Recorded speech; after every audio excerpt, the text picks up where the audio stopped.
மின்மினி தமிழர்களுக்காகவே வந்தாச்சு முதல் hyperlocal social media app. உடனே டவுன்லோட் பண்ணுங்க. கூட்டணி இல்லாமல் போட்டியிட்டால் கூட 7 இடங்களை அடைய முடியும். ஆனால் 10 இடங்களில் நம்ம நாடாளுமன்ற தேர்தலில் வென்றாக வேண்டும்.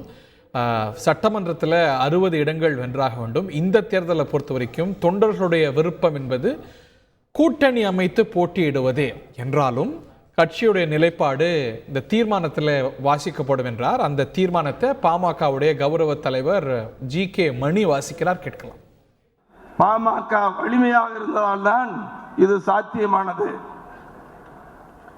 மக்களவையில் பாட்டாளி மக்கள் கட்சிக்கு உரிய பிரதிநிதித்துவம் இல்லாத போதெல்லாம் சமூக நீதிக்கும் தமிழகத்தின் நலன்களுக்கும் பின்னடைவே ஏற்பட்டு வந்திருக்கிறது. இந்த உண்மைகள் சொல்லும் பாடம் என்னவெனில், மக்களவை தேர்தல்களில் பாமகவின் வெற்றி தமிழ்நாட்டின் நன்மை என்பதுதான். அதனால்தான் 2024 மக்களவை தேர்தலில் கணிசமான இடங்களில் வெற்றி பெற வேண்டும் என்று இலக்கு நிர்ணயித்து அதற்கான உத்திகளை வகுத்து பாட்டாளி மக்கள் கட்சி செயல்பட்டு வருகிறது.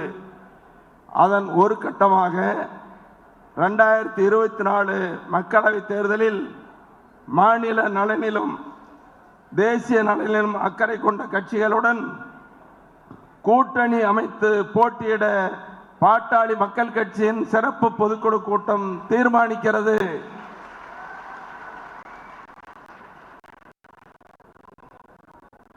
எந்த கட்சிகளுடன் கூட்டணி அமைப்பது